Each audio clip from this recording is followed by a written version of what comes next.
on a l'honneur de vous présenter Dr. Monica Corzoon et Seth Russell.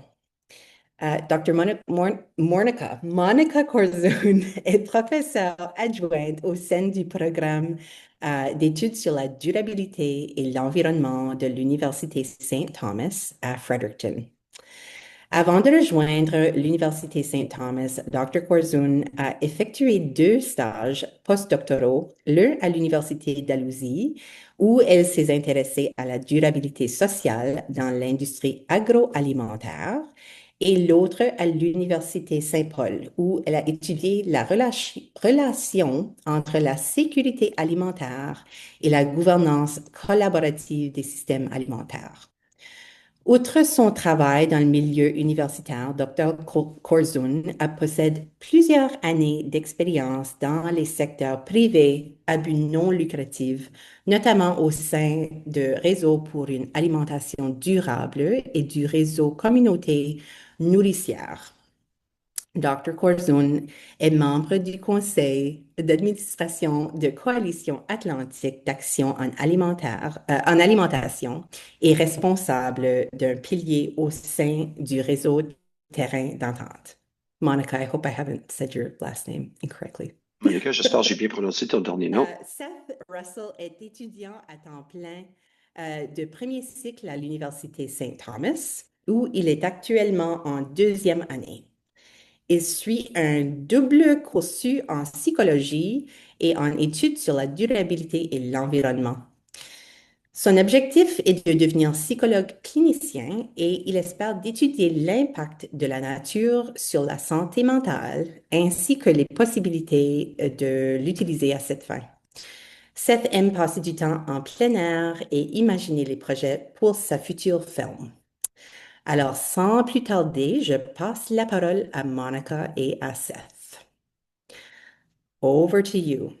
Je vous passe la parole. Thank you so much. Merci tellement. Give me a moment to share. Bon, donne-moi juste un instant pour partager l'écran ici. That looks good. Bon, le tout paraît bien, oui. Thank you. Excellent. So yes, thank you so much. Alors, merci Jill, beaucoup, Mina. Jill, merci Thank you Maïna, to Food et for All merci for à hosting Aliments us pour today. tous, NB, pour nous avoir When accueillis I aujourd'hui. Lorsque started j'ai at commencé St. Thomas à University, l'Université there St. was Thomas, il a y few avait community partners who were quelques asking partenaires for communautaires food qui dessert demandaient map. pour une carte de dessert alimentaire. So Donc, I was looking for one in Atlantic j'en Canada, cherchais une au and could not Canada find one Atlantique with the et je ne exception pouvais pas of en trouver à one kind of l'exception vague d'une map of une carte food deserts vague across New de Brunswick. desserts alimentaires au travers But du there was no Nouveau-Brunswick, map mais il n'y avait pas de at a carte municipal, au kind of niveau smaller regional municipal level. ou granulaire ou au And niveau with a few régional. community Et avec partners, quelques Food for partenaires All, Food communautaires, for New Brunswick and Aliments pour tous others NB requesting et this, d'autres, I à saw an demander opportunity ceci, for j'ai this perçu une project. opportunité pour ce projet. Couple semesters ago, I was Quelques teaching a class semestres on food and passés, society. j'enseignais un Seth was a cours member of the intitulé class. So L'alimentation it et la was an société et Seth opportunity était for membre me de ce cours. to C'était une opportunité pour kind of moi meet that ask from the community d'atteindre partners. cette demande des partenaires Seth, along communautaires with et de l'adresser. Et Seth, Emma, ainsi Molly, and que Amy, 2 autres étudiantes, Emma, we Molly essentially et Amy, developed this 3 autres project étudiantes, of nous avons mapping food développé ce deserts projet de in cartographier les Fredericton desserts alimentaires à with the hope Fredericton, that community avec l'espoir que partners, les partenaires communautaires, health authorities, les decision autorités en makers matière will de take this food santé, preneurs desert de map and use décision, it as a tool allaient prendre cette carte to kind of do other de dessert d'alimentation et l'utiliser comme un outil pour projects effectuer or d'autres kind of use it as projets, a ou peut-être foundation l'utiliser to comme une create other base layers on top of it. pour établir d'autres So I niveaux do also want en to haut de ça. Alors, mention je veux aussi that mentionner we will que have a report nous ready allons in the next avoir few un rapport days. de rédigé dans les prochains So when jours you ou de receive prêt an à email publier. Alors, within the lorsque vous next week or recevez so, un you will courriel get dans la also a prochaine report semaine, attached with il y a aura copy of aussi the un maps, rapport d'attaché avec and une your copie des results will cartes be able to access et them les there. résultats. Alors, vous pourriez les accéder à Okay. partir de là. I will Eh bien, provide a je little vais vous bit fournir of, I guess, foundation before we go into the contexte maps. avant d'aborder les cartes. So first, I do want Alors, to say premièrement, je that veux dire hunger que and food insecurity are la often used faim et l'insécurité interchangeably, but they alimentaire are sont two utilisés distinct concepts. interchangeablement, mais So ce sont 2 hunger concepts is more distincts. the Alors, kind of la physical faim, sensation c'est of plus discomfort when you haven't physique, la eaten in a sensation while. So it's physique kind of lorsqu'on n'a pas physiological mangé. C'est un résultat reaction when physiologique, when une you feel réaction faint or your quelconque. tummy Ça is se peut rumbling. on a des grondements de Whereas food l'estomac ou insecurity on is se sent more of a un peu broader issue. fatigué. Quoique, l'insécurité alimentaire est plus générale. À la fois, le faim et la sécurité alimentaire, on le considère comme un problème social, qui veut dire que, comme société, nous croyons que ça peut être adressé soit en changeant des lois, des politiques, des pratiques ou même des normes sociales ou culturelles. Et comme j'ai mentionné, la sécurité alimentaire, c'est une définition plus généralisée et vous en avez une sur les diapositives ici. Alors, c'est une situation dans laquelle toutes les personnes, à tout moment, ont un accès physique, social et économique à une alimentation suffisante, salubre et nutritive qui répond à leurs besoins alimentaires et à leurs préférences alimentaires, y compris culturelles, pour mener une vie active et en bonne santé. Et l'insécurité alimentaire, essentiellement, c'est l'inverse. Alors, un individu peut être à la fois insécure alimentairement sans jamais avoir faim comme tel. Peut-être qu'il mange assez de calories en se fiant sur des aliments qui sont pauvres en termes de nutrition. Mais l'insécurité alimentaire capte aussi l'anxiété et l'incertitude autour de ne pas savoir d'où va venir votre prochain repas. Aussi, le manque d'accès à l'alimentation appropriée pour la culture, ainsi que le stigma qui accompagne parfois accéder aux banques alimentaires ou des fournisseurs d'alimentation en urgence. Alors, la faim, ça est un symptôme possible de l'insécurité alimentaire, mais l'insécurité alimentaire est plus générale. La portée est beaucoup plus grande que simplement la faim. Et donc, la définition sur la diapositive, c'est une définition qui a été développée par l'Organisation d'alimentation et agriculture. On voit aussi un peu de progression ou d'évolution en termes de sécurité alimentaire. Quand ça a été développé initialement en 1974 à la Conférence mondiale de l'alimentation, ça a été traité plus comme un problème technique. Alors, l'insécurité alimentaire a été perçue comme essentiellement, il n'y a pas assez de nourriture dans le monde. Et donc, la majorité des solutions se penchaient sur, on va faire produire plus de manger. Et on a appris que c'est pas la quantité de nourriture, c'est plus une question de distribution. Et dans les années 80 et les 90, on a commencé à réfléchir à propos de la sécurité alimentaire un peu différemment, réalisant que c'était un peu plus complexe et certainement réfléchissant à propos de ces facteurs systémiques plus généralisés comme l'inégalité de revenus, planification urbaine, transport en commun, inégalité raciale et des choses comme le changement climatique aussi. Et si on prend compte de tout cela, ça m'amène à la sécurité alimentaire communautaire, sachant que la sécurité alimentaire et l'accès à la nourriture est influencé par tous ces facteurs à l'externe. Dans les années 90 et 2000, il y avait une concentration se distançant de la sécurité alimentaire au ménage à une qui est plus une vision communautaire. Et plusieurs des statistiques qu'on entend parler dans les médias à propos de la sécurité alimentaire, disons 30% des Néo-Brunswickois subissent de l'insécurité alimentaire, sont des statistiques basées sur le ménage. Et donc, c'est un sondage qui est effectué parmi le peuple canadien où on mesure les niveaux d'insécurité alimentaire au sein du ménage à domicile. Alors, les questions sont posées à propos de, vous savez, est-ce que vous êtes concerné d'où vous allez acquérir votre prochain repas? Avez-vous sauté des repas dans les derniers 6 mois? Ces types de questions.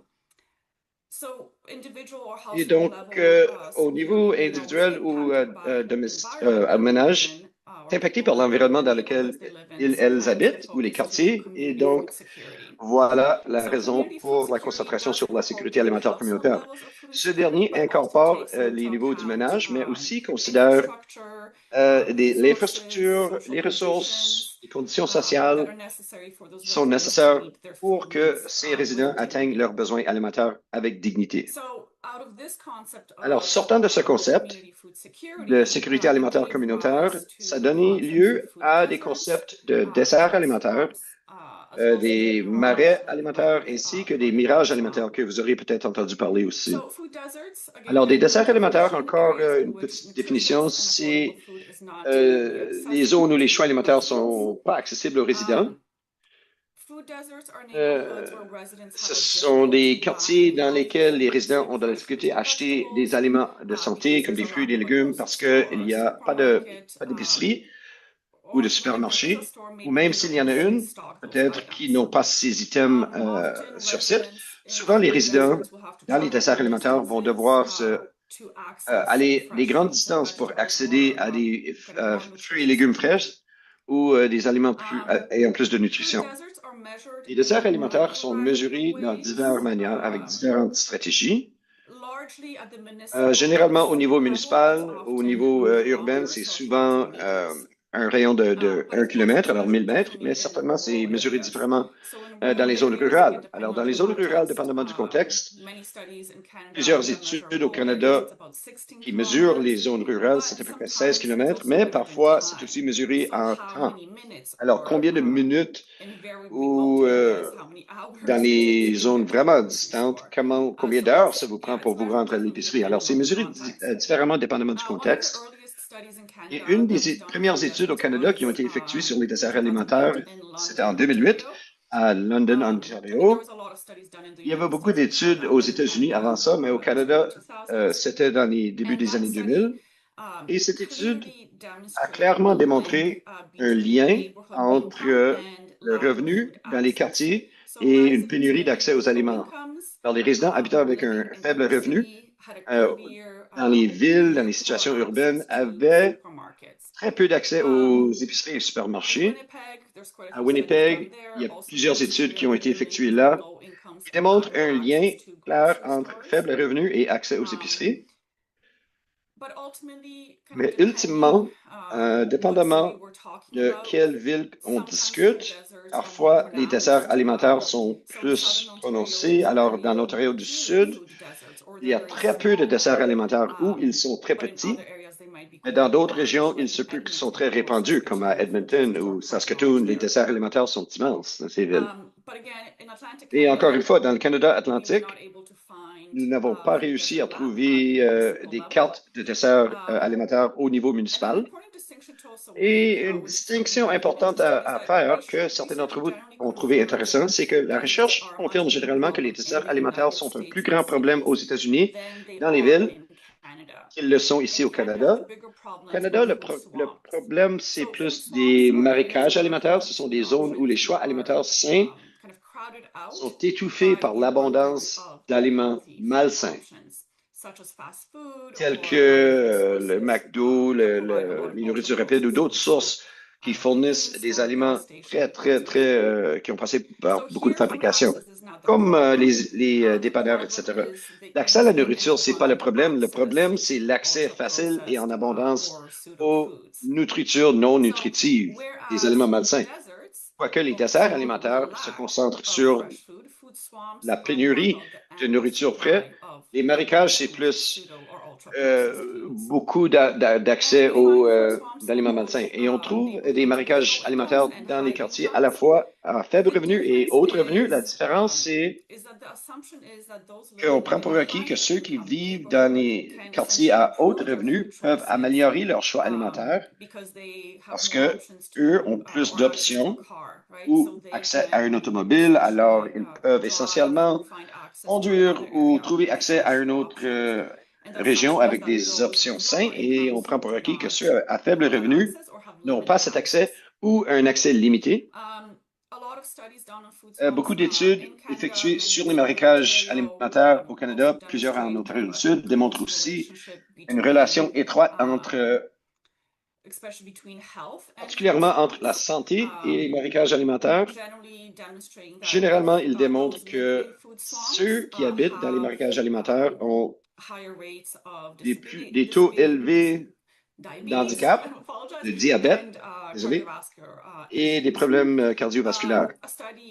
Une étude à Gaspé, au Québec, en 2020, a déterminé que la majorité des marécages alimentaires sont situés dans les régions que eux ont nommées désavantagées ou très désavantagées. Alors, des marécages alimentaires sont situés dans les régions à faible revenu. À Winnipeg, l'étude à Winnipeg a identifié ceux ayant faible revenu avaient plus d'accès aux restaurants alimentation rapide qui impactent de façon négative leur santé.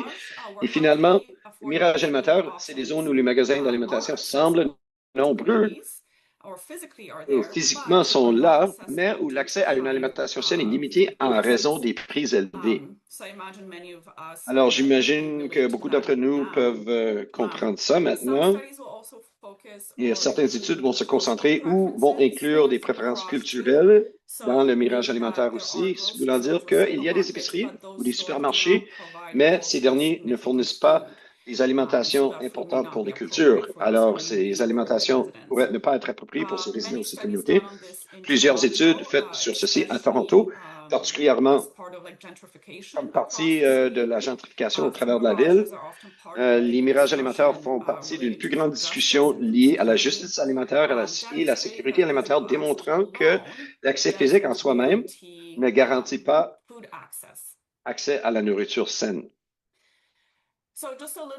Alors, un peu en termes de comment les desserts alimentaires ont été utilisés ou discutés au niveau gouvernemental, communautaire et académique. Au niveau du gouvernement, particulièrement fédéral, ça a été vraiment, ça a un grand impact aux États-Unis. Donc, en 2008, les États-Unis ont inclus une définition de dessert alimentaire dans leur loi des fermes qui a mené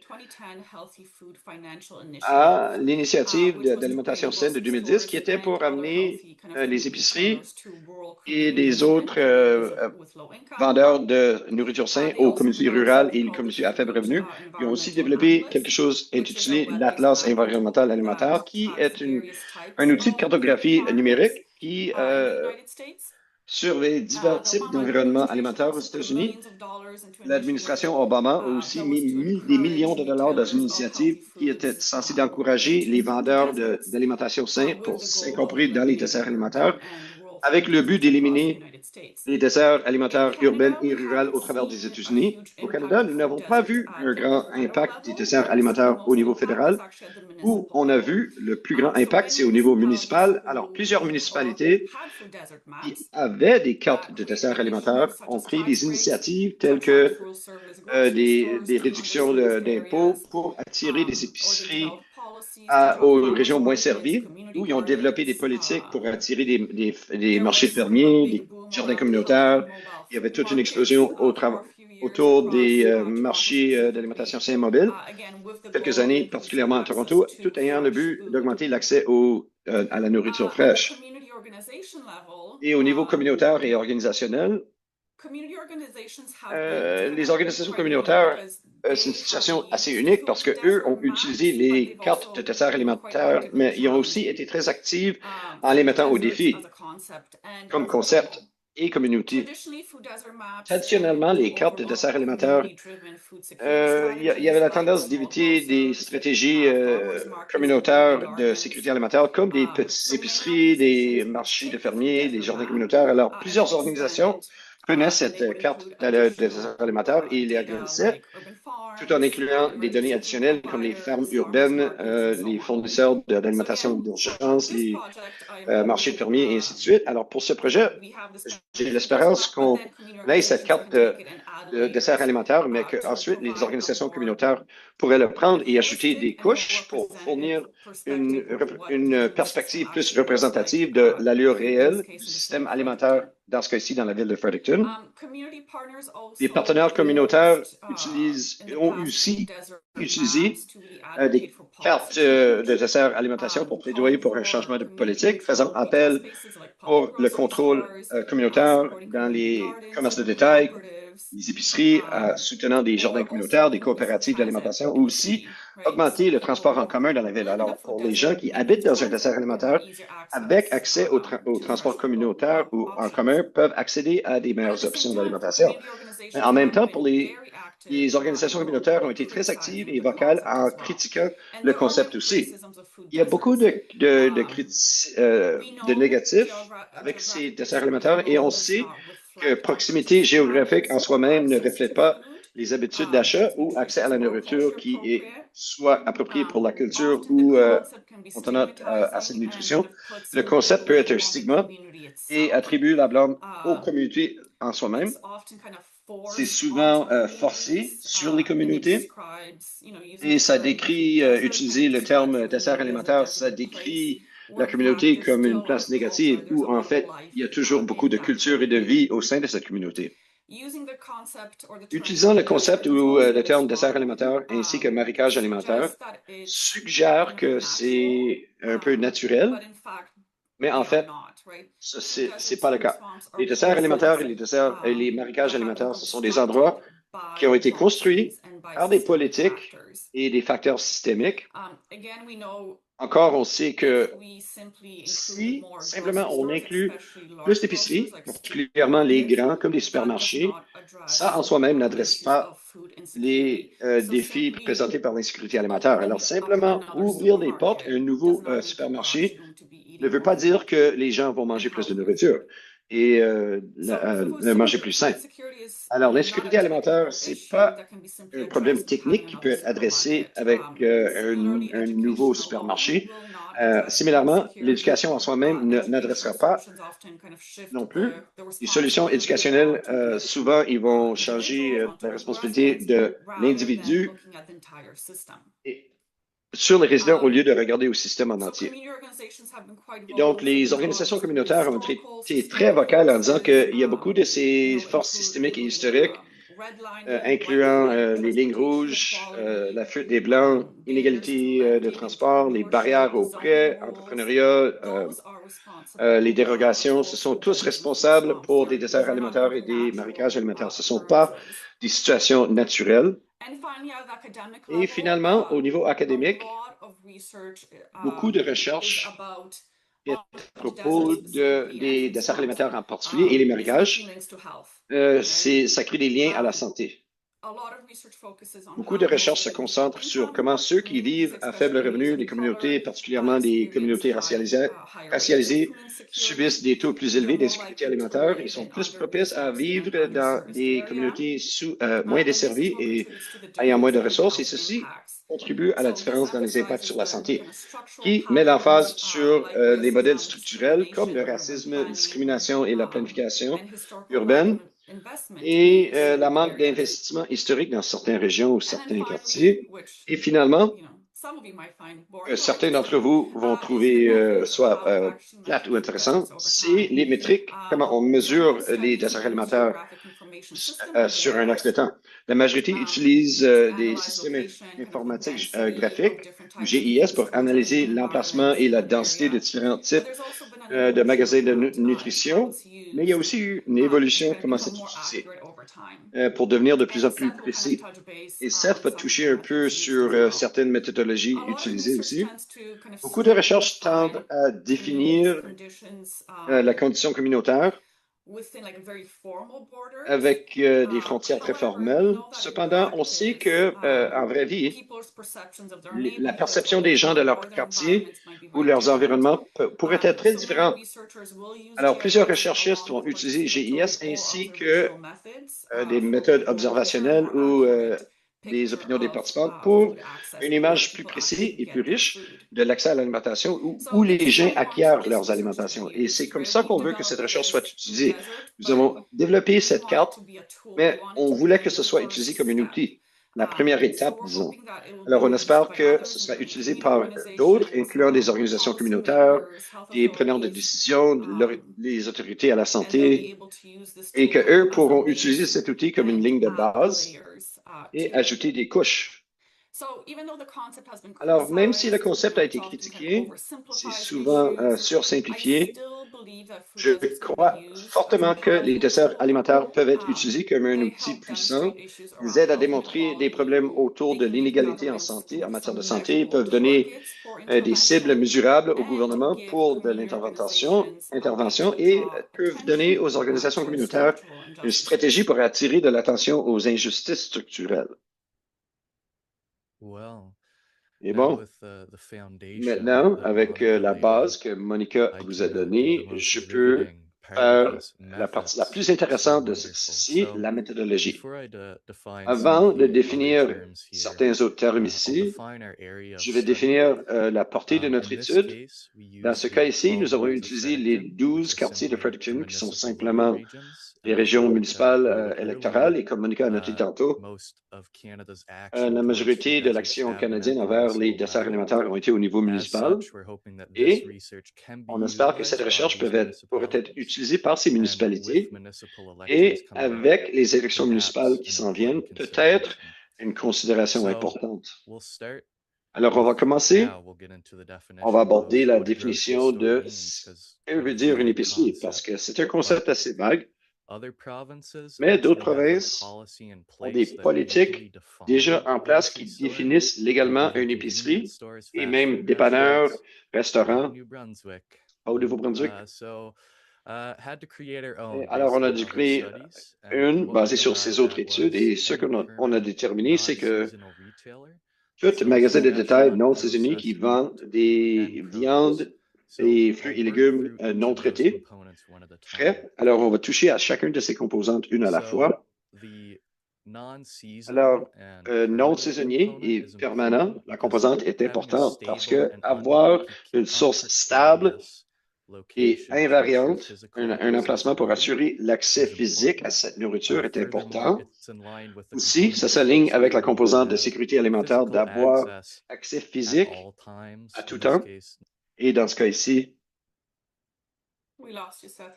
on a perdu Seth. Je suis de retour. Bon.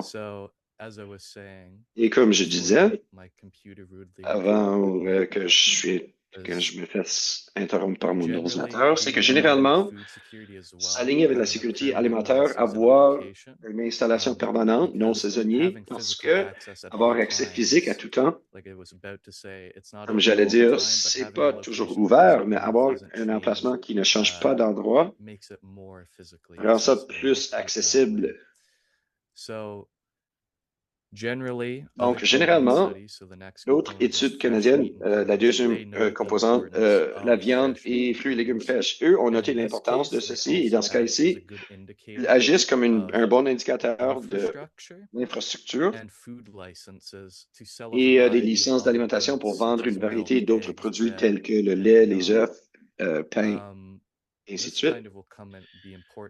Ceci va être important plus tard, mais certaines études utilisent simplement des diététiciens pour déterminer si un endroit est considéré une épicerie, qui va limiter la duplicabilité parce que un professionnel va dire oui, l'autre va dire non. Alors nous, on était avec plus cette opération, cette définition simplifiée d'une épicerie. Alors, la dernière composante, c'est non traité.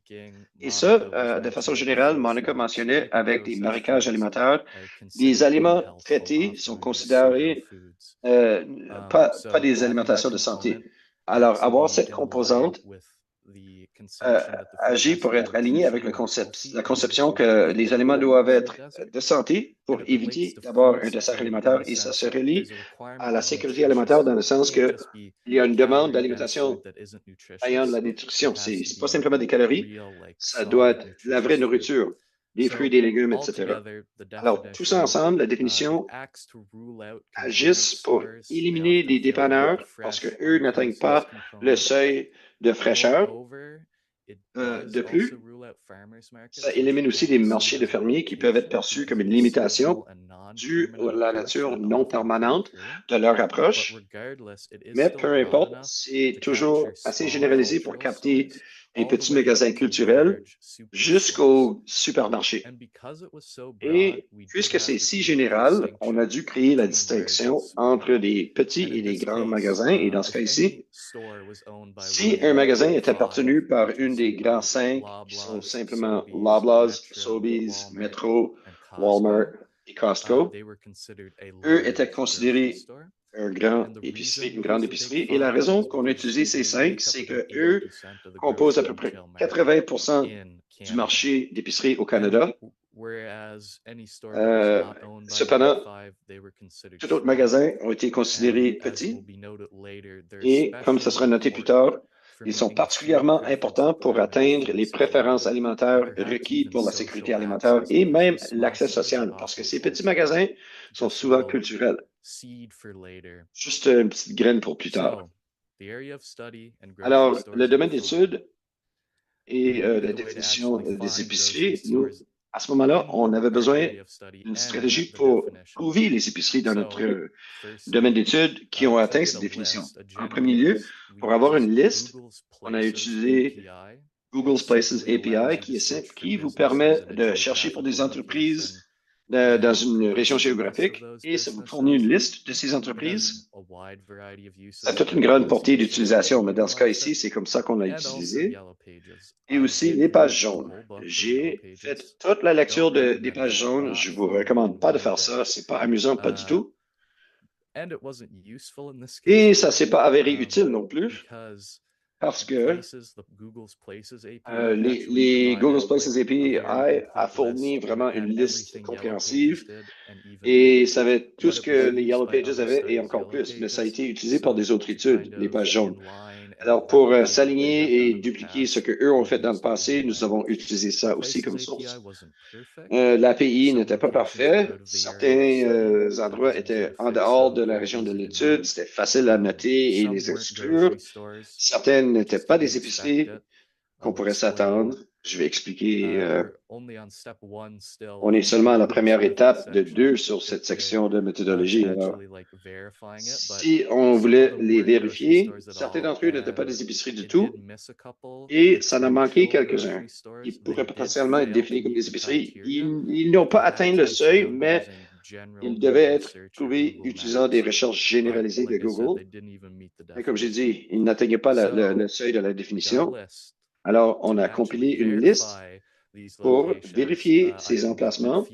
J'ai effectué des observations sur terrain. Alors, chaque magasin possible a été visité et vérifié personnellement pour s'assurer que la définition a été atteinte.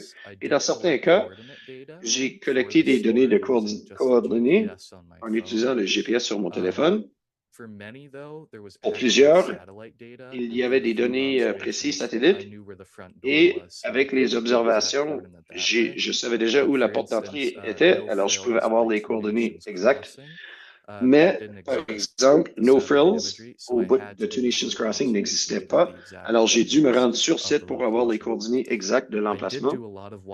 J'ai fait beaucoup de marches. J'ai marché beaucoup. Je me suis déplacé beaucoup pour faire ces observations de choc. Je peux dire avec confiance que j'ai été à toutes les épiceries à production. Et ces observations ont été effectuées par d'autres études canadiennes aussi. Alors, on voulait aussi s'assurer avec eux, s'aligner avec eux. La troisième de cette section de méthode, définir la zone de service. Et de façon très générale, on réfère à tout emplacement qu'on peut atteindre d'un point fixe avec une distance fixe. Pour nous, c'était tout emplacement que quelqu'un pourrait atteindre à l'intérieur de 1000 mètres, une épicerie avec le réseau routier. Et comme Monica a mentionné, 1000 mètres, c'est le chiffre général considéré comme marchable dans les zones urbaines au Canada. Ça a été utilisé par plusieurs autres études. Et une distance marchable, c'est une composante importante parce qu'on prend pour acquis que ceux qui sont dans des situations à faible revenu ne peuvent pas se payer un véhicule et donc l'emplacement au-delà de 1 kilomètre met plus de stress sur un groupe déjà stressé. Et j'ai mentionné qu'on a mesuré ça en utilisant 1000 mètres utilisant le réseau routier. C'est simplement une approche basée sur le réseautage et les restrictions que les routes imposent sur les individus et représentés. D'autres études, telles que la seule autre étude de dessert alimentaire qui est accessible au Nouveau-Brunswick, utilisent une approche ayant un rayon, qui veut dire vous avez l'épicerie et on dessine un cercle parfait autour de ça avec un rayon fixe. Et s'il y a une montagne entre vous et l'épicerie, on dit que vous avez toujours l'accès. Ça ignore les contraintes géographiques. Certains autres utilisent comme l'abeille vole, qui est mesuré comme en ligne droite, comme si vous étiez un oiseau ou une abeille. Malheureusement, on ne peut pas voler. Alors nous, on a utilisé l'approche de réseau pour être plus réaliste face à comment les gens se déplacent réellement. Et donc, nous avons l'emplacement, nous avons la zone de service, mais on requiert un programme pour amener le tout ensemble. Et on est rendu à l'étape 4. Et comme Monica a mentionné, la majorité des études utilisent un GIS pour la cartographie. Et souvent, c'est ArcGIS qui est un logiciel qu'on paye pour. Nous avons décidé d'utiliser QGIS qui est gratuit. Un logiciel de cartographie, peut-être plus difficile à utiliser que les alternatifs à payer, mais gratuit, c'est gratuit. et cela nous offre plus de contrôle. Donc, les dossiers de frontières de quartier, c'était la première chose qu'on a mis là-dedans et c'est fourni gratuitement par la ville de Fredericton. Prochainement, les données de coordonnées ont été mises dans le logiciel et le plugin de ORS nous a permis la création des régions de services basées sur le réseau. Et d'ici, pour déterminer combien se retrouvait à l'intérieur ou à l'extérieur d'une région de service en termes de qui avait accès physique. Dissemination block data, ça vient de Recensus Canada. Et ça, dissemination blocks, ce sont les unités les plus petites, les unités géographiques les plus petites pour lesquelles le recensement collecte des données dessus. En utilisant le logiciel, les points centrales ont été déterminés pour ces blocs et un centroïde, c'est le point centre géographique d'une région donnée. Alors, cette méthode a été utilisée par d'autres études canadiennes aussi. Et si ces blocs, ces points centrales se retrouvaient au sein d'une région de service, ça va être visualisé sous peu. Là, je sais que c'est assez abstrait en ce moment. Essentiellement, si ces blocs se retrouvaient dans une région de service, cette région et les gens dans cette région ont été considérés comme ayant accès à cette spécifique. Les données de population totale ont été obtenues de ces blocs aussi parce que tous les centroïdes qui se retrouvaient dans les 12 quartiers ont été considérés, résultant dans une population de 68 727, basée sur les données de 2021 de recensement. On a dû ajouter des données additionnelles dans les régions de dissémination. Et ça, c'est dû au fait que ces blocs, dû au fait que ce sont les unités les plus petites, la confidentialité des gens sont à risque. Et donc, la prochaine superficie qu'on mesure, c'est la superficie de dissémination qui contient toutes les données nécessaires pour toute analyse. Et dans ce cas ici, utiliser le seuil de faible revenu après l'impôt, qui est un seuil que tout ménage qui gagne moins de 50% de la moyenne nationale, ça varie avec le nombre de gens dans le ménage. Par exemple, quelqu'un qui vit seul, leur seuil, s'ils gagnent moins de ça, ils sont considérés comme vivant à faible revenu. Ce chiffre est 26 503 et dans un ménage à 4 personnes, à 26 503. Et un ménage à 4, c'est à peu près 53 000. Alors, comme vous avez plus de gens, il y a plus de dépenses, alors vous devez gagner plus pour dépasser ce seuil. Le calcul exact, c'est la racine carrée du nombre de personnes dans un ménage multiplié par la médiane d'un ménage de une personne, si vous êtes intéressé à la formule. Et on a aussi ajouté des données de population qui n'étaient pas dans ces blocs de dissémination, mais qui rendaient ça plus facile pour le calcul à venir. Maintenant, calculer faible revenu. Ceci, on a accompli ceci. Le pourcentage de ceux qui vivent en bas du seuil a été calculé pour chaque région de dissémination. C'était une mesure de faible revenu après taxe. Le nombre divisé par la superficie multiplié, la population dans cette superficie multiplié par ces pourcentages ont été divisés en 5. Et c'est diviser les scores en 5 groupes de 20%, qui sera discuté plus tard. Et dans ce cas ici, ceux qui se retrouvaient dans le 5e quintile, qui est le 20% le plus élevé des groupes, de ceux qui vivent avec faible revenu, c'est une bouchée pleine et confusant un peu. Essentiellement, eux ont été considérés comme étant des régions à faible revenu. Ça a été généralisé si c'était dans le 5e quintile. Alors, peu importe la région de dissémination que le bloc se retrouvait dedans, on prenait pour acquis que généralement c'est la même quintile de revenus et on utilise ça parce que c'est une mesure simple, facilement duplicable, mais ça utilise le niveau médian national qui peuvent ignorer les conditions économiques locales.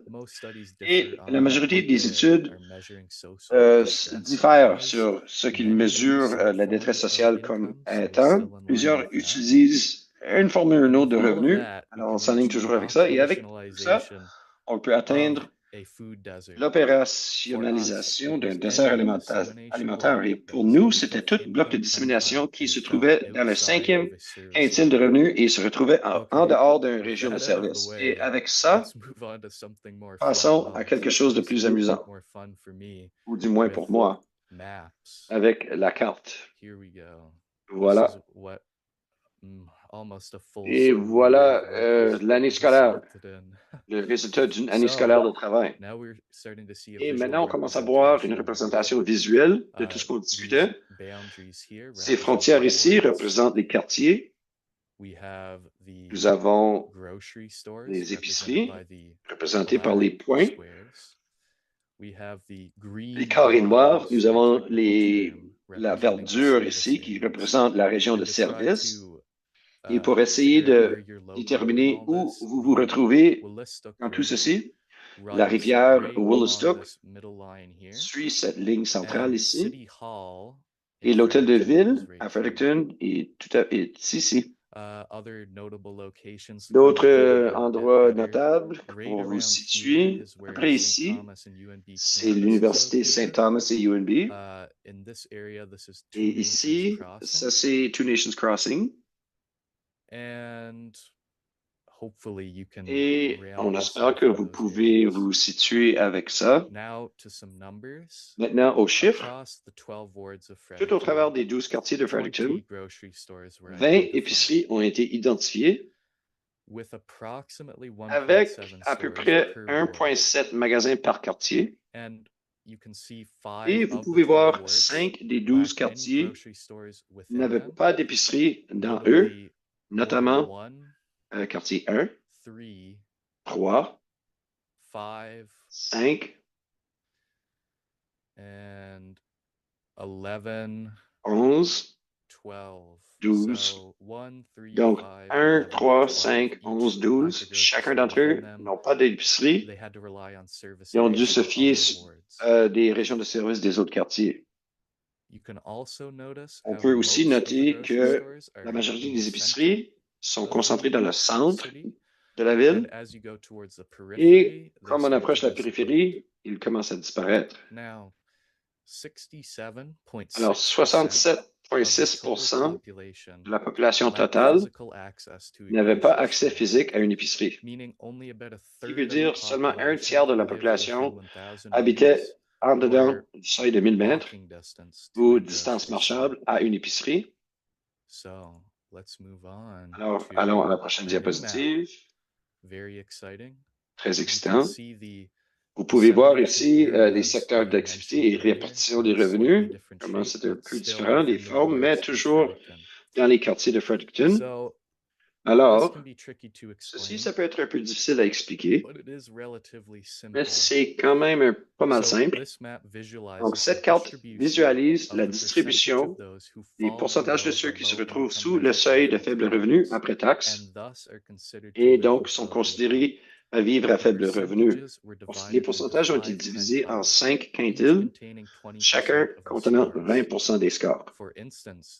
Par exemple, la première quintile, cinquième, représentée par le blanc, on peut voir ici, représente le 20% le plus bas des scores.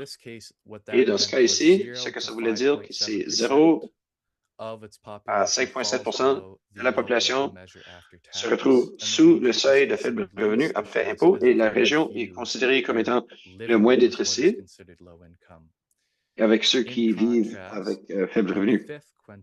À l'opposé, le cinquième représenté par le bleu foncé a le 20% le plus élevé des scores, ou à peu près 19,5 à 37,2% de la population de cette région se retrouve en bas du seuil, ce qui représente les régions les plus stressées.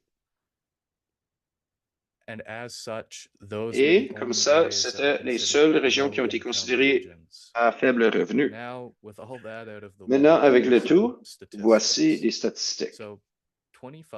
Alors, 25,6% de la population a été considérée comme étant comme vivant dans une région à faible revenu. Et parmi ça, 17 000 personnes dans ces régions. 46,6% n'avaient pas accès physique à une épicerie. Et vous savez qu'est-ce que ça veut dire?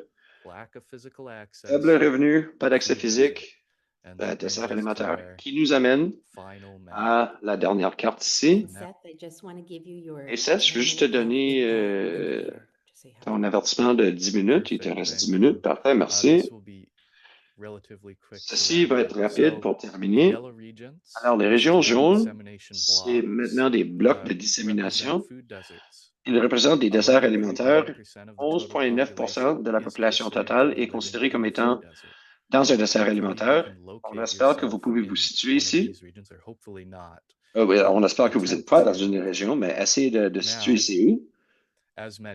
Et comme mentionné, approximativement 17 000 individus habitent dans une région à faible revenu. Parmi ça, comme mentionné, approximativement 8 000 ou 46,6% habitent dans un dessert alimentaire et parmi le reste, à peu près 9 000 ou 53,4% il reste qui habitaient dans une région à faible revenu, mais aussi habitent dans une région de service. Je vais essayer de dire ça correctement. Parmi ceux qui étaient dans une région de service et dans une région de faible revenu, 56,7% de eux étaient desservis seulement par une petite épicerie. Et les grandes épiceries desservaient 29,7%. Le 16,6% était desservi jointement par à la fois des petits et des grandes épiceries. Je vais faire ça rapidement.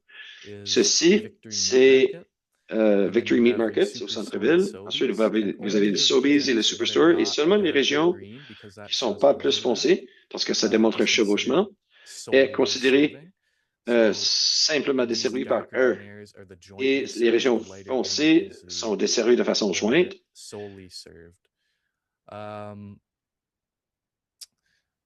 Try to not run out of time. Je vais essayer pas de manquer de temps, mais nous avons le Tar Market ici. C'en est une, c'est important culturellement. On va en parler plus dans quelques minutes. Et je crois que c'est tout qui doit être touché ici. Et rapidement, pour récapituler, je sais qu'il y a beaucoup de chiffres, de données. Alors, nous avons identifié 20 épiceries à Fredericton, à peu près 1,7 magasins par quartier. 67,6% ont un accès limité à une épicerie. 25,6% de la population vit dans une région à faible revenu. 56,7% des personnes vivant dans des régions à faible revenu sont desservies par de petites épiceries seulement. 29,7% des personnes vivant dans ces régions à faible revenu ont accès à de grands supermarchés. Et 46,6% des personnes vivant dans ces régions à faible revenu vivent dans un dessert alimentaire. Et au total, ça fait 11,9% de la population totale qui habite dans un dessert alimentaire. Merci, Seth.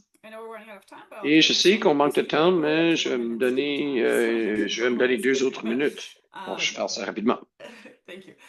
Merci. Alors, nous avons, basé sur ces données, que je pense qu'ils sont très importants. Nos recommandations, premièrement, revenu de base garanti.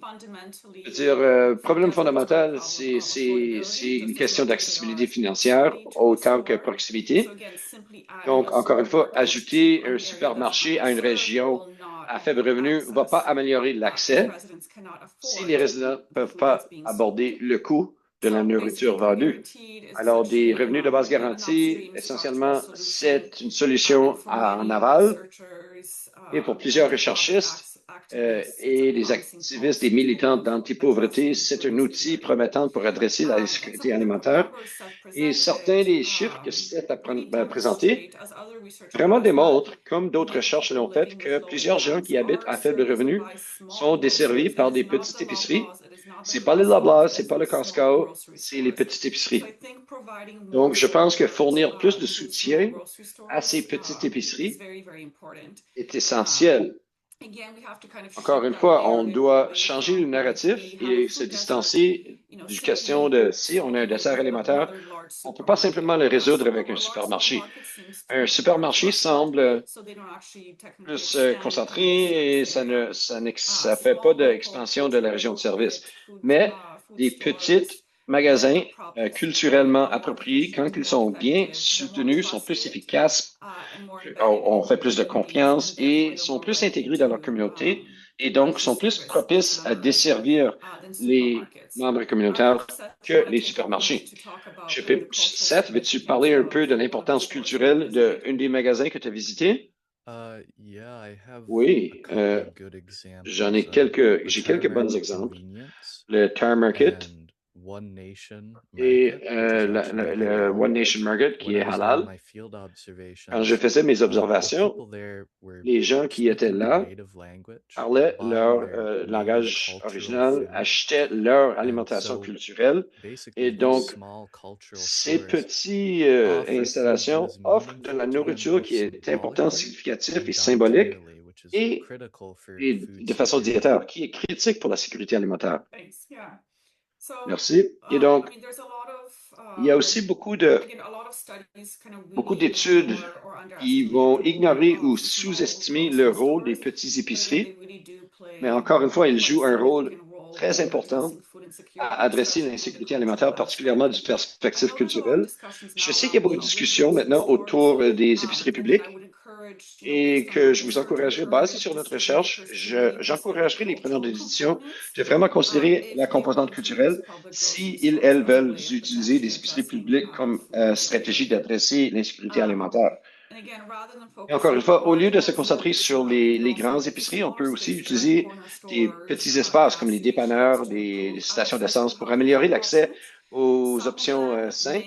Certains d'entre eux auront peut-être l'infrastructure nécessaire, comme l'espace, l'équipement pour stocker des alimentations frais et sains. Et aussi, il y a beaucoup de recherches qui démontrent que utiliser ces espaces, encore une fois, c'est plus efficace à desservir des communautés à faible revenu que peut fournir une grande épicerie. Et finalement, je voulais un peu toucher sur changer le dialogue et s'éloigner de la terminologie de dessert alimentaire à un apartheid alimentaire. Et basé sur le criticisme des desserts alimentaires, on essaie de transitionner notre langage pour discuter de l'apartheid alimentaire. C'est un terme qui a été développé par Karen Washington aux États-Unis. Elle est une fermière, une activiste en nutrition, anti-pauvreté. Et essentiellement, le terme nous encourage de réfléchir à les causes fondamentales, systémiques, les formes d'inégalité et d'injustice dans le système alimentaire. Et encore une fois, le manque d'accès à une alimentation saine, particulièrement parmi les communautés à faible revenu ou racialisées ou autochtones, résulte des inégalités systématiques, discrimination, racisme, l'oppression dans la forme de zonage, des pratiques de prêt, d'autres pratiques discriminatoires et des réglementations. Donc, on doit vraiment regarder à ces questions systémiques au lieu de simplement se concentrer sur l'insécurité alimentaire comme un problème technique et essayer de l'adresser avec, disons, un autre magasin. Et l'apartheid alimentaire est intégré dans le concept de souveraineté alimentaire qui vise à changer le système alimentaire en entier à un système plus localisé où les fermiers, les peuples autochtones, les gens racialisés ont plus de puissance dans le système alimentaire. Et sous la souveraineté alimentaire, on veut travailler avec la nature au lieu de contre la nature.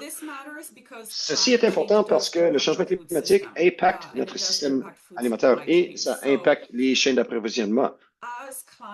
Et comme la stabilité du climat diminue, nous allons augmenter le risque de dessert alimentaire et nous allons affronter plus d'insécurité alimentaire. Alors, les communautés qui vivent déjà dans les desserts alimentaires, et même au court terme, dû aux disruptions météorologiques, inondations ou peut-être ouragans, ça peut avoir des conséquences très sévères. Et donc, les cartes de dessert alimentaire, les cartes de dessert d'aliments et la vulnérabilité du climat tendent à se chevaucher.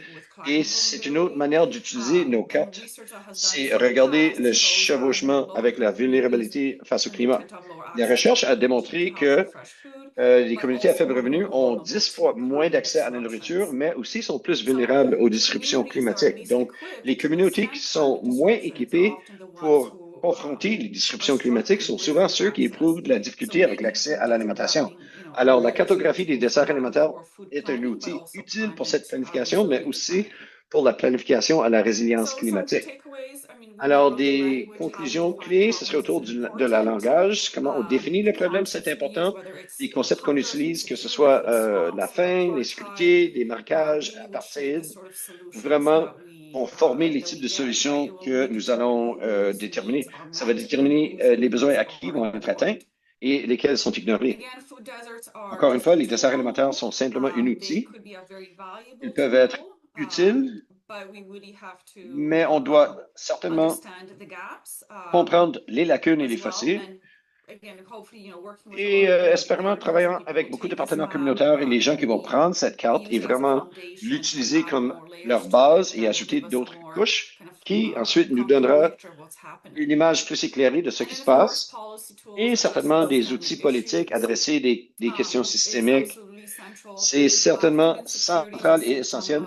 L'insécurité alimentaire est un symptôme d'inégalité plus approfondie, telles que les desserts alimentaires et les politiques qui peuvent adresser ces causes fondamentales. C'est ça qui va produire un impact durable. Alors, avec ça, merci beaucoup à vous tous, à Aliments NB pour tous. Merci à vous tous et à tous ceux qui nous ont aidés à produire cette carte. J'aimerais aussi remercier mon ami Jacob qui est venu sur plusieurs de mes sessions d'observation. Alors, merci tout le monde.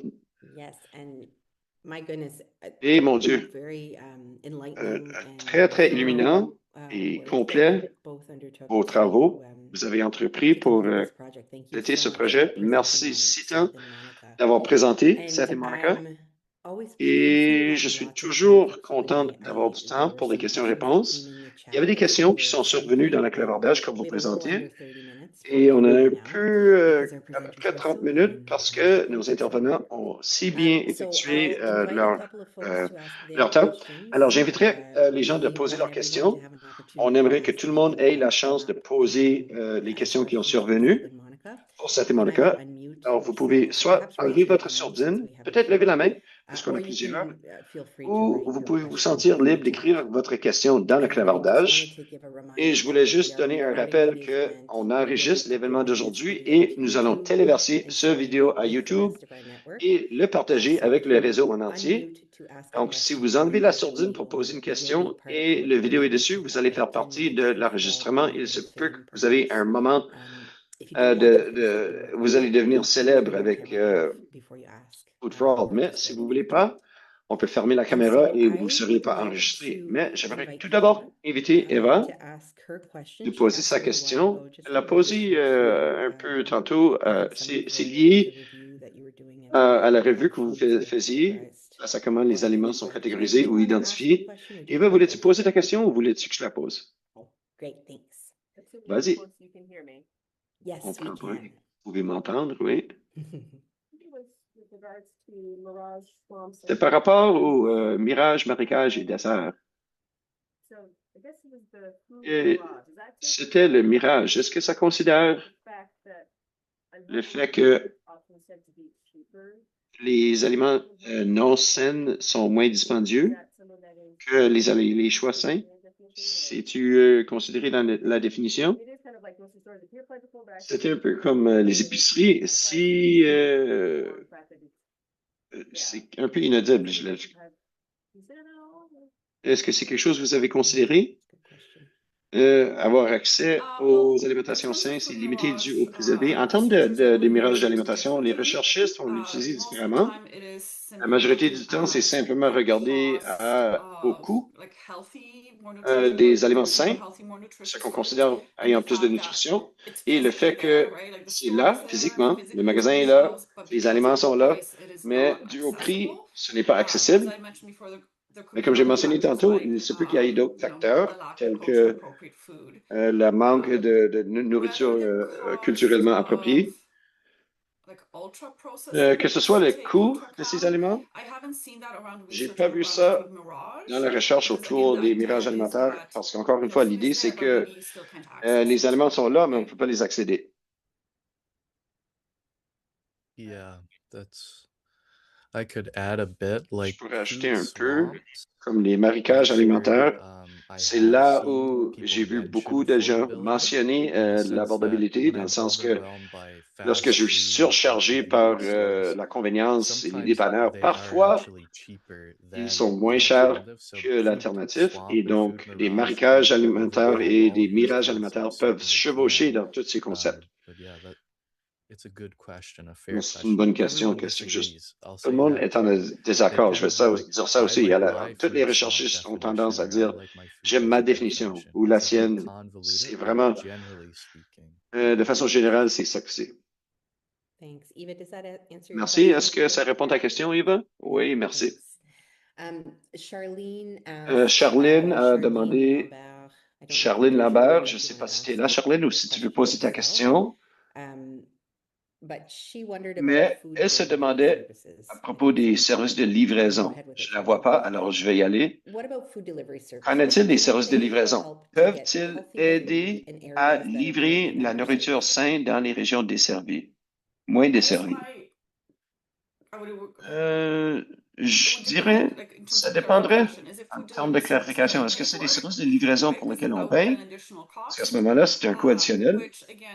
Et encore une fois, si vous habitez à faible revenu, si vous habitez à haut revenu, ça se peut que c'est peu importe, mais on prend pour acquis que même si vous habitez en dehors d'une région de service, mais vous avez une autre revenu, ça ne n'impacte pas tellement. Alors, ceux qui habitent en ménage à haut revenu sont pas vraiment impactés par leurs environnements aussitôt que ceux vivant à faible revenu, parce que eux auront soit accès à un véhicule, ou peuvent prendre un taxi, ou peuvent même commander leur nourriture. Et si un frais de livraison, ça ne leur impacte pas trop. Mais on prend pour acquis que ceux ayant un faible revenu, ils ont moins d'options disponibles et donc ils sont plus impactés par leurs environnements alimentaires. Et donc, ultimement, ils habitent dans un désert alimentaire ou même dans un marécage. Ça a un plus grand impact sur leur santé parce qu'eux ont moins d'options pour changer cet environnement alimentaire dans lequel ils vivent. Donc, ma réponse serait, ça dépend de quel type de livraison vous parlez. En est une si on paye pour? Non, mais certainement, il y a des organisations communautaires qui vont fournir de la livraison, disons, aux aînés, et ce type de choses. Alors, peut-être des gens qui vivent en situation de handicap et qu'eux n'ont pas nécessairement besoin de partir s'ils ne se sentent pas en sécurité. Et donc, c'est un service qu'ils ne doivent pas payer pour. Et dans ce cas-là, oui, ça va certainement aider. Et c'est similaire à beaucoup d'initiatives que nous avons vues, comme en Ontario du Sud, où ils ont des marchés de nourriture mobile. Essentiellement, c'est comme un petit camion. C'est rempli de produits frais et ils circulent dans divers quartiers. C'est comme un marché fermé sur roue. Et ceux, encore une fois, sont plus efficaces que, disons, avoir un grand supermarché. Une chose qui est arrivée pour moi, c'est l'idée de prix dynamique. Je sais qu'il y avait quelque chose qui se faisait faire autour de PC Express en pouvant faire la recherche des prix en parallèle. Alors, quelqu'un l'a fait avec un partenaire et ils ont regardé pour voir quel type de prix dynamique et son allure. Et comme j'y pense, les services de livraison qui peuvent avoir un coût et ensuite on a ce nouveau modèle qui peut impacter nos prix d'alimentation aussi. Heidi Leblanc a illustré que certains endroits n'ont pas de taxi ni de service de livraison, comme dans sa région. Alors, pour les Néo-Brunswickois, ça paraîtrait très différent. Ça va paraître très différent. Eva a demandé si nous avons le lien pour l'étude de la Gaspésie et je me demande si ça va être dans le rapport que vous allez partager. Oui, absolument. Je peux partager le lien séparément aussi. Et Cédric Terrien, J'espère que je Question dis from ton nom me, correctement. I guess, Moi, je le dis with the correctement. method Ah, ah. presented today, Question de moi. most of the rural Avec les méthodes areas présentées in aujourd'hui, la Canada, majorité des for régions rurales, instance, et are Kent par food exemple, deserts in New sont Brunswick. considérées des déserts alimentaires au Nouveau-Brunswick. Eva says Oh, yeah. she- Qu'en penses-tu? Oui, It certainement. can be, for sure. But Certainement. when you step into the Cependant, rural lorsqu'on area as aborde les well, régions the rurales, distance changes to la 16 distance change à kilometers 16 km instead of 1 au lieu kilometer. de 1000 mètres. So Et donc, generally speaking, yeah, for like généralement, the food oui, landscapes at like a du paysage anecdotal glance alimentaire I have looked à un at, yes, there aperçu, would be so oui, many food deserts. certainement, il y But a tellement de déserts mentioning alimentaires. Fredericton as Mais urban, nous, on and a as traité such, Fredericton the comme une région distance urbaine was et comme telle, la 1,000 distance meters utilisée, compared c'était to 1000 mètres, rural areas, which comparé might be aux régions 16 rurales qui kilometers, seraient which would 16 change km. Qui changerait les calculs, the certainement, measurement entirely. les mesures. Yeah, agreed. Most of Je suis d'accord. Et la New Brunswick is majorité rural, du Nouveau-Brunswick but yes, how we would measure est it considérée rurale. Et would be comment different, on and mesurait therefore ça the serait différent. solutions would Et also donc, be different, les right? solutions seraient différentes aussi. I mean, in the context of Fredericton, Et dans le contexte de Fredericton and in many municipalities, et dans plusieurs smaller municipalités, comme grocers des petites épiceries, are quite significant. In a sont rural area, très it is importants. Et dans une probably région either rurale, numerous avoir smaller soit grocers or plusieurs large, petites or just épiceries one singular ou grocer juste could have a un huge impact. supermarché And we've pour seen avoir this un grand happen. impact. Et on a vu ceci se présenter. Where was it? Was it in C'était où? C'était, je pense, was it Spring Hill? à Spring Hill, en Nouvelle-Écosse, Where a grocery store où une like, épicerie burnt down, right? a brûlé. Huge, Il y avait un incendie impact majeur. on Et ça crée un communities impact now have to important travel up sur 40 les communautés kilometers avoisinantes. to Il y the avait closest maintenant grocery à store. aller à peu près 40 km pour se rendre à l'épicerie la plus proche. The kind of other layers of Il y a beaucoup d'autres complexity couches de also in complexité terms of aussi, en termes there's de... been cases in the past Il y a eu des cas where dans le passé où a grocery store, une especially from like a épicerie, large chain et like a particulièrement d'une Sobeys, grande chaîne let's comme say, decided Sobeys, to leave the disons, rural community, décide de partir d'une communauté so that those rurale. rural communities are no Donc, longer, ces no longer communautés have access to a n'ont plus grocery store. accès à And une the épicerie. additional issue or layer is Et that l'autre couche, under c'est the que leasing contract dans le with contrat de that bail, le bail kind avec of landlord, le Sobeys propriétaire, said, once you Sobeys a leave, dit, une fois another qu'on grocery store part, cannot open vous in ne the same pouvez pas location for the installer next une 10 autre to 20 épicerie years. pour Right? 10, 20 ans dans le That même structure endroit. also prevents Et donc, a future ça grocer to prévient open in the une same autre épicerie de location. rentrer et ouvrir And dans then we le know même in emplacement. rural Et on sait que communities, dans les we're also communautés going to rurales, put in that où infrastructure. d'autres That's going to allons-nous take mettre years. cette That's going to take infrastructure? Ça va prendre des resources. années So et des there's all of ressources. these other Donc, il y a toutes layers ces or couches barriers that are contribuent built tous à into des this, barrières qui into sont the food intégrées system dans le système that put a alimentaire lot of people at a disadvantage. qui désavantagent I think beaucoup other d'individus. Et je companies pense que similar to that, where if there is a large d'autres ententes grocer that's restrictives sometimes similaires à ça. citing S'il y a policy un that grand either épicerie, ils vont landlords, dire no other grocers au can sein open. d'un certain nombre de So there's, kilomètres, il n'y a pas d'autres there's all of épiceries qui these peuvent barriers ouvrir. coming at it that way. Alors, il y a d'autres barrières qui se font Suzanne imposer aussi. Fournier has her hand up. Suzanne Fournier will a you sa main press de the lever. button for your Suzanne, je te question? passe la parole pour ta question. Hi, I'm gonna push Bonjour. back Je a vais little bit on the repousser un seasonality peu question because I sur know la I question know de you all. saisonnier parce que je vous connais tous. I guess, representing the National Farmers Union, I do Représenter have l'Union to nationale des I do fermiers, je push that, dois we un do peu have a repousser lot of que fresh food nous avons beaucoup access, d'accès even à though l'alimentation fraîche, même si c'est and saisonnier. obviously this is New Et Brunswick, we évidemment, cannot si le produce, Nouveau-Brunswick, on ne peut pas uh, 12 produire months of l'année the longue. year. It would be great if we Ce could. So serait there, excellent si obviously, on I'm pourrait. fully understanding in food Et security, a évidemment, lot je of people have comprends, access to fresh food avec at la all sécurité time. alimentaire, on veut que les gens aient Not accès à la nourriture suggesting fraîche à tout that temps. we want Et je to n'essaie limit pas de that. suggérer qu'on veut leur limiter But I à guess une what I'm session wondering saisonnière. is, Mais ce que je me can pose, c'est we que expand peut-on those definitions agrandir ces on définitions seasonality of sur access to l'aspect fresh food saisonnier et if you are l'accès à la also nourriture saine, complementary access s'il y a to aussi un accès community food complémentaire kitchens aux or food cuisines literacy communautaires programs ou that des help programmes preserve, can, d'alphabétisation en freeze a alimentation lot qui of that peuvent fresh food aider that can be les eaten gens à faire la later in the year that is préservation still fresh. des Thank aliments you. qui peuvent être mangés plus tard dans l'année, qui demeurent Yeah, toujours frais et local. absolutely. Oui, Yeah, I absolument. think Encore une fois, je pense this que was kind of like the first step, ça a été right? la première Is étape. having this C'est kind of avoir ceci not pour un point de necessarily too départ strict of a definition because et again, pas a trop, lot of trop research imposer will une lead définition definitions stricte to parce small que beaucoup grocers de that we recherches don't vont have, utiliser des définitions où les right? petites Which épiceries don't ne large seront même pas grocery comptées, stores. ou c'est seulement les grandes épiceries et supermarchés qui sont comptés. Yeah, and there was, and maybe Seth could Il y speak to it a little avait, bit, peut-être there was a Seth lot of peut parler grocery un peu à ça, stores il y avait that beaucoup like d'épiceries almost met qui or ont food presque atteint requirements le seuil ou des environnements animateurs qui ont presque atteint le seuil, la définition, mais pas tout à fait, ou ça n'a pas dû à certains facteurs, peut-être qu'il n'y avait pas ce qu'on considérait des viandes fraîches ou des fruits et légumes fraîches, c'était congelé, disons.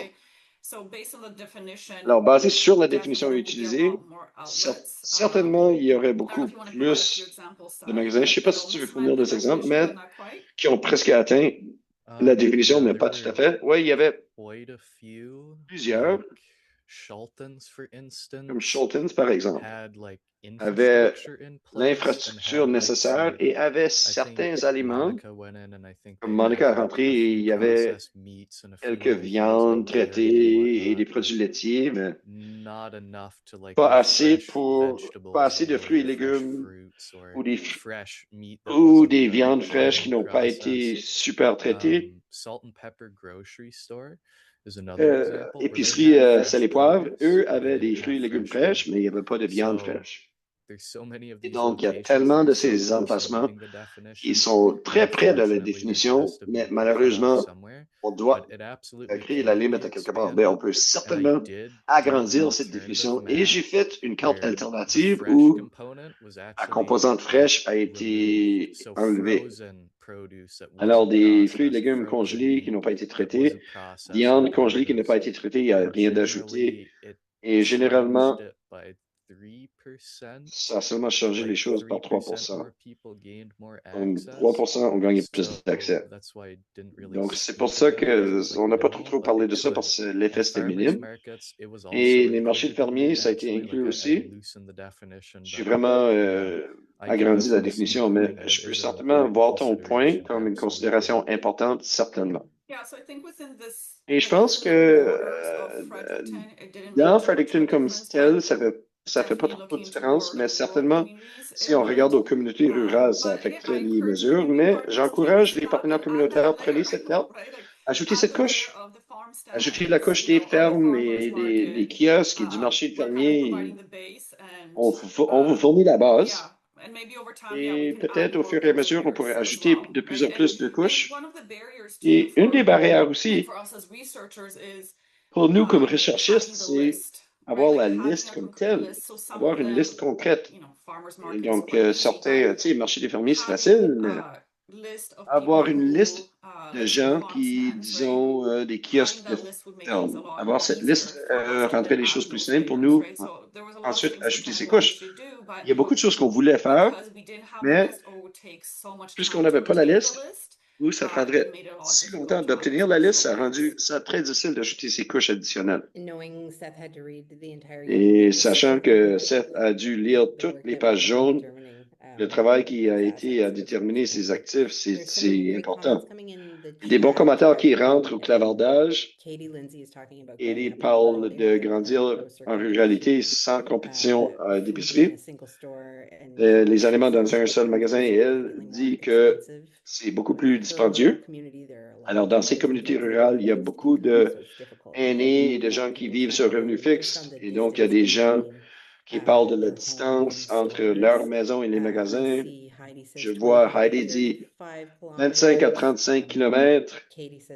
Ellie dit 17 kilomètres. Je sais qu'il y avait dans le sud-est qui indiquait encore des plus grandes distances. Je pense que la moyenne, le déplacement moyen serait 40 à 50 kilomètres en 2017. Et il y a des barrières importantes un peu partout. Et oui, je t'ai mentionné avoir, particulièrement dans les communautés rurales, avoir le seul magasin et souvent les produits sont plus dispendieux. Le cas est similaire dans les magasins, les plus petits épiceries dans la ville, ils sont plus dispendieux. C'est là où il y a un péril avec la discussion autour des épiceries publiques. Et c'est injuste, comme on le sait de l'étude, Plusieurs individus vivant à faible revenu sont desservis par ces petites épiceries, mais souvent les aliments sont plus dispendieux. Alors, c'est une barrière additionnelle, un fardeau additionnel. On a accès à ce magasin, mais c'est plus cher. Il y a de la recherche existante qui indique que les gens vont magasiner et vont se déplacer à divers magasins pour épargner des sous. Mais encore une fois, on prend pour acquis que les gens aient accès à au transport, un auto ou transport en commun. Mais ce qui manque pour moi dans la discussion autour des épiceries publiques, c'est plutôt, souvent les gens vont dire, bon, les grandes épiceries ont la puissance d'achat et donc eux vont avoir les choses moins chères comparé aux petites épiceries. Eux n'ont pas aussi de puissance d'achat parce qu'ils n'achètent pas en grand volume. Et quelque chose qui manque dans la discussion, et j'ai pas entendu de personne, c'est que il y a des politiques au Canada qu'on avait auparavant où essentiellement c'était illégal pour les producteurs de vendre moins cher aux grandes épiceries versus les petites épiceries. C'était censé d'être égal. Peu importe si vous achetez en vrac ou non, tout le monde avait le même prix. Ces lois ont été enlevées 10-15 ans passés au Canada. Les États-Unis ont encore ces lois. Alors, il y a des politiques et des réglementations que le gouvernement peut mettre en vigueur. Et généralement, on appelle ça des politiques de prix d'égalité qui va donner plus de puissance d'achat aux petites épiceries ou au moins un niveau égal. Et cet argument des épiceries publiques ou magasins culturels va pas être aussi important. Dû à la question de puissance d'achat, on peut changer ces politiques. Et on a lu ça dans le passé, ces types de politiques contre la monopole. Mais ce sont des choses que les gens ne proposent pas. Avec le bon système de soutien, les petites épiceries peuvent être aussi efficaces, ayant les mêmes prix que les grandes épiceries. Merci pour ça.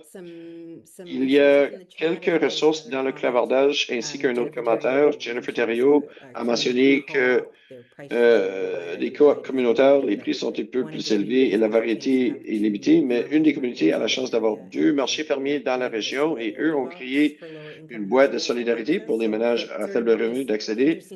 Alors, intéressant de voir comment cette communauté arrive et identifie ces solutions et je crois que c'est une distinction importante que tu as faite là à propos de a-t-on besoin d'un tout nouveau système, le système d'épicerie publique, ou qu'est-ce que nous avons qui existe dans ces communautés qu'on peut se pencher dessus?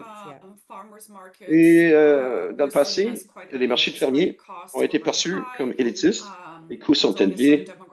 C'est seulement une certaine démographique de gens qui sont attirés envers ces marchés, mais c'est plus le cas.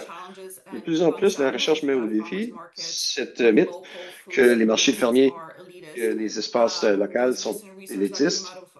Il y a une recherche récente qui est sortie de l'Université d'Alousie qui a démontré que certains items sont moins chers au marché fermier qu'ils le sont aux épiceries, particulièrement les grandes.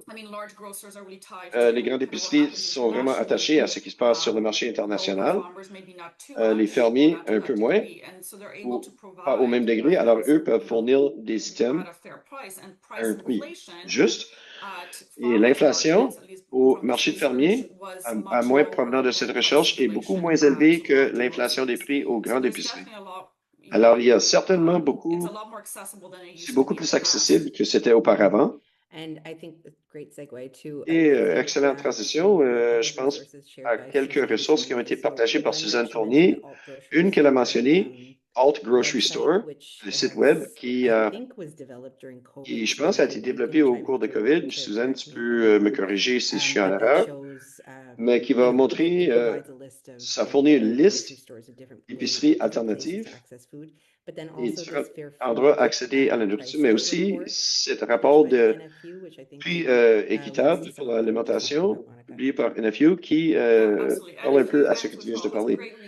Oui, Aliment for TSNB a aussi des belles ressources. Y a-t-il d'autres questions? Parce qu'il nous reste à peu près 5 minutes. Pour quelques autres questions, si vous en avez, ce serait le temps de les poser.